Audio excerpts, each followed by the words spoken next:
Sleep, is he? The ploughing plonker. Break me pearlies on this blasted pit-ridden tract.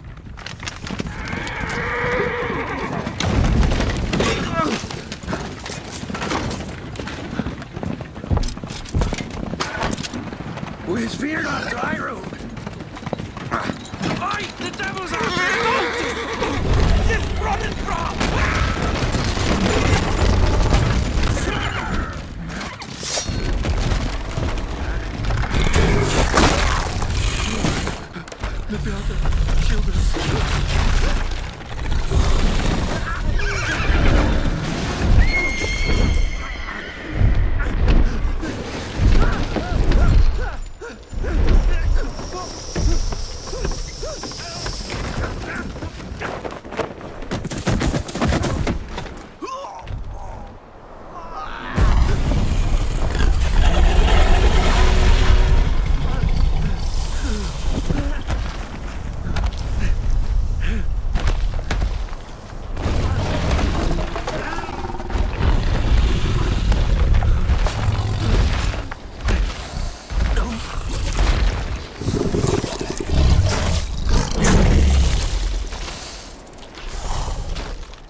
Salt.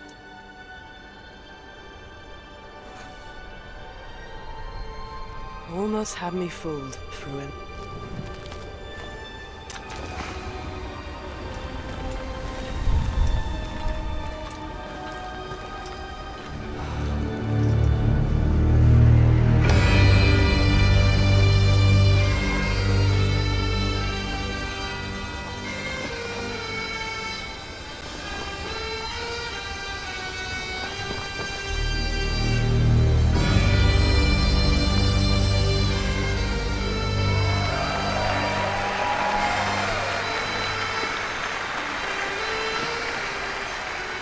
Thank you.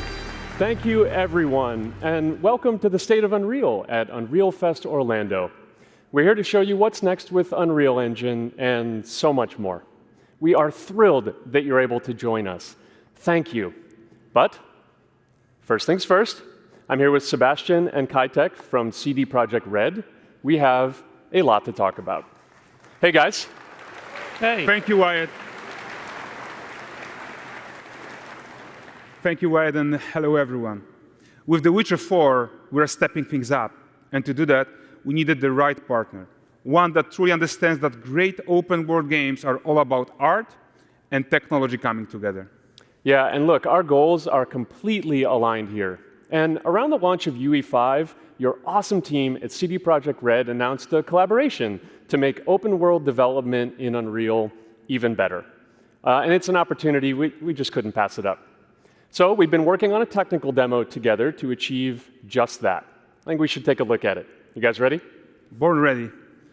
Kitek is going to play the build for us. Sure, let's do it.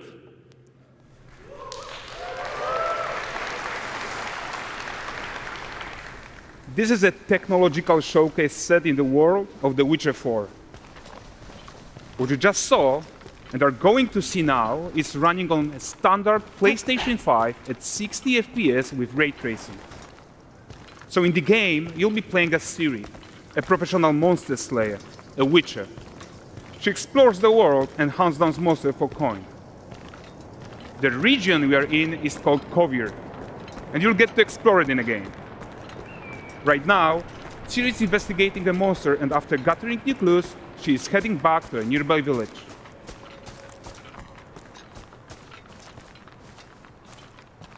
All right, everyone, Meet Kelpie. Let weeds be weeds, Kelpie. So just like Geralt and Roach, Ciri has her own loyal companion. We return to town. These two characters need to feel like one. Since you're gonna explore the world on horseback, riding needs to feel seamless, natural, and just fun. Yeah, and to support that, we're introducing multi-character motion matching in Unreal. So Ciri and Kelpie, they're perfectly synchronized when mounting from any angle and speed. And we also support root motion movement on Kelpie, so controlling her feels realistic and grounded. And there are also some really nice improvements to our Unreal Chaos Flesh Solver and these machine-learned deformations. So you've got realistic muscles moving and stretching under Kelpie's skin without compromising the performance there.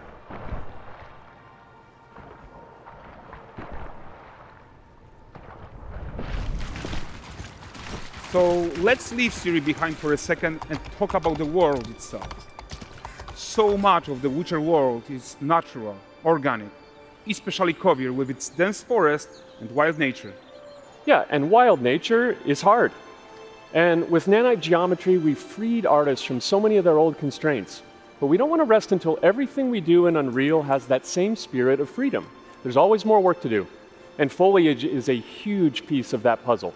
So we are excited to introduce nanite foliage. And in order to achieve gorgeous foliage density everywhere, while still being memory efficient, fast to render, we believe that a new idea was needed. So instead of the same card approach we've been using for the past 20 years, artists should be free to take a nanite approach to foliage, modeling every single leaf and pine needle. And the old LOD tricks of the past, they needed a complete rethink. And in their place, it's a new adaptive voxel representation in nanite. It's volumetric, it's fully 3D, it is super fast to render. And these dense clusters of triangles turn into these cubes, which at a distance, they're no larger than a pixel, and they react to the changing light of our dynamic sun and our shadows, and they allow artists to render whatever amount of foliage is needed to achieve their vision without compromise. And no compromise means how ambitious we are when it comes to bringing our vision to life with incredible visuals. But more than that, together with Epic, we created faster way to load the world. We can now bring in more content more quickly for the smoothest possible experience as we fly down to catch up with Ciri.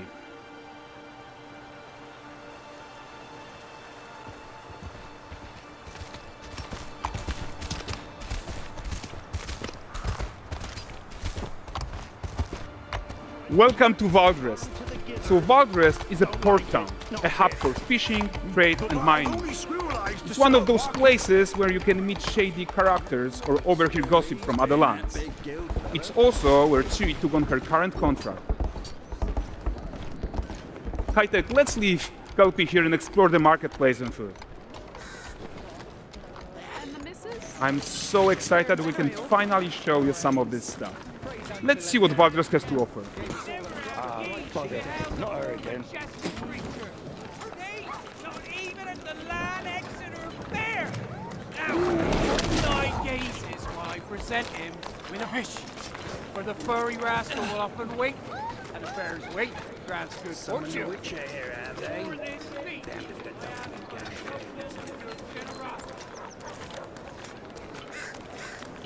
Pardon. Guys, notice how responsive the world is. Character actions directly affect what happens around you, sometimes even setting off chain reactions. Everything is working together.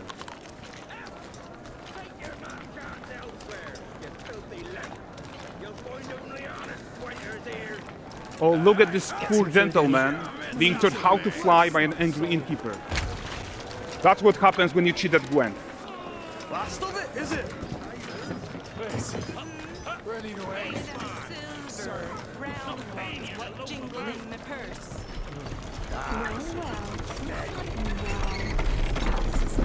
Okay, so this is the guy who gave the quest his own. Like you probably suspect, he has his own agenda in all of this. You off your tits again, Wilfred. Get your ass up.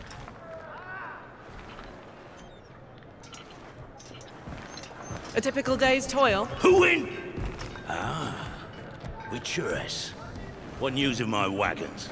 No eternity is taking that damn salt to arrive. I found them. And, well, suffice to say, they'll not reach you. As for the salt, I found not one speck. I presume this comes as no surprise to you. Now. Kavir's smuggling trade is of no concern to me. Shush. The manticore that flattened your cart and devoured your men? Quite the opposite. Manticore? No, them winged hellspawn dwell in the arse end of Creighton, not here.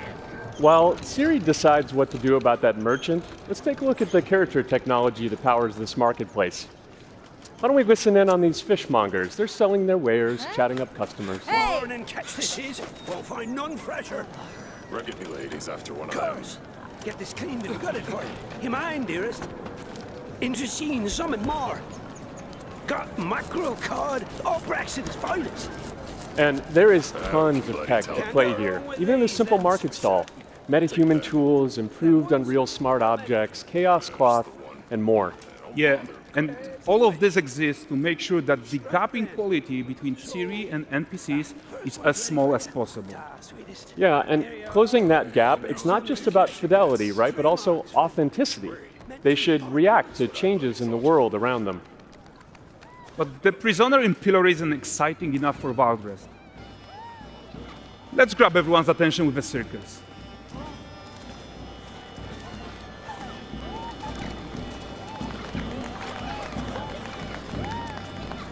But the great performance deserves a huge crowd though. Let's crank it up.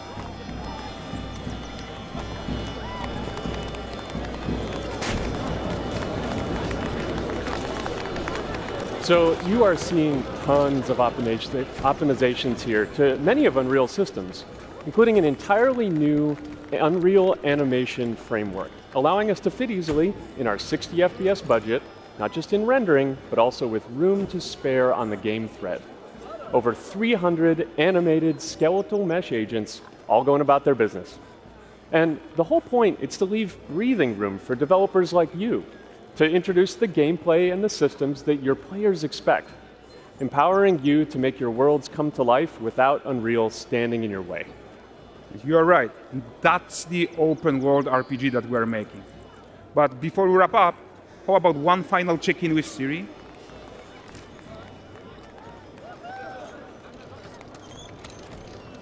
We are making this game to be the most immersive and ambitious open world Witcher game ever.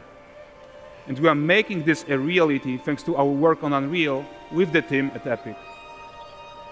I think what we are doing together is going to bring in a new generation of open world RPGs, and I'm so proud of what we accomplished so far. We are too. So we're almost done, but before we go, here's a small gift for all Witcher fans. A first look at Lanexeter.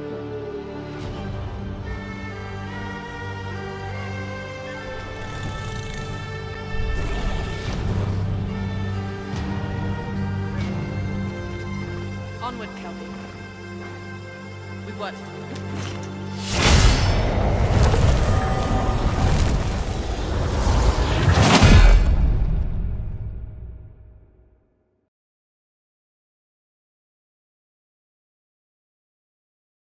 PlayStation